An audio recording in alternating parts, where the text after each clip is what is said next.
Bore हो रही थी अकेले, तो उसने सोचा चलो अपनी बहन के यहाँ हो आऊँ।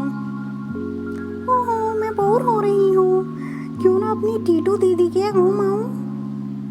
चलो मैं टीटू दीदी के यहाँ जाती हूँ पास ही के जंगलों में। ये क्या, टीटू दीदी तो है ही नहीं। टीटू दीदी पता नहीं कहाँ चली गई। अरे छुट्टन काका, आप यहाँ यहाँ मेरी टीटू दीदी रहती थी, वो कहाँ चली गई।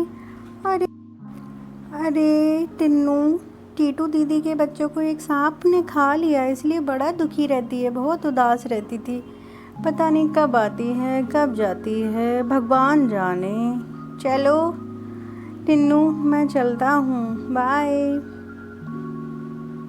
उफ़ो, टीटू दीदी कब आएगी, थोड़ा सा मिल के मुझे भी निकलना होगा।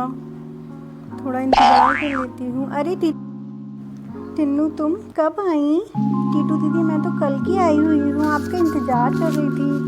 आप ठीक हो ना। हाँ टिन्नू, मैं ठीक हूँ। अच्छा टीटू दीदी, मुझे निकलना होगा। ओहो, ये बारिश आ गई। बारिश के जाने के बाद टीटू चिड़िया को दो सुंदर सुंदर प्यारे चूजे हुए। माँ माँ माँ, कहाँ हो आप। ओ प्यारे बच्चों, मैं ये बैठी हूँ ऊपर पेड़ की डाल पे। चलो तुम्हारे आने की खुशी में मैं टीटू मौसी को भी बता के आती हूँ, तुम आ गए हो। ओ माँ, कहाँ चली गई। मौसी के घर पे गई है, मौसी जल्दी आती होगी हमसे मिलने। माँ आप आ गई। हाँ बेटा, मैंने टीटू मौसी को बोल दिया है, अब वो आने वाली होगी तुमसे मिलने के लिए। ठीक है माँ।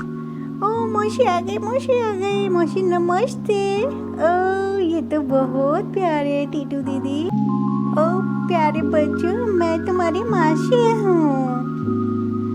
मम्मा, ये मासी तो बिल्कुल आपकी तरह दिखती है। हाँ बेटा। बच्चों, मैं फिर आऊँगी, मुझे जाना होगा। माँ, हमारे लिए एक दाना लेकर आओ ना। ठीक है बेटा, लाती हूँ। हम मम्मा का इंतज़ार करते हैं यहीं पे, मम्मा आती ही होगी हमारे लिए खाना लेके। हमें कहीं नहीं जाना चाहिए घूमने के लिए। नहीं नहीं, चलो चलो, हम घूम कर आते हैं। प्यारे दोस्तों, आपको कैसी लगी ये कहानी, अच्छी लगी ना। ऐसी नई नई कहानियाँ देखने के लिए मेरे चैनल को सब्सक्राइब करना। और हाँ, आगे की कहानी मैं अगले वीडियो में बताऊंगी आपको कि टीटू चिड़िया के बच्चे कहाँ चले गए घूमने। Okay, bye bye.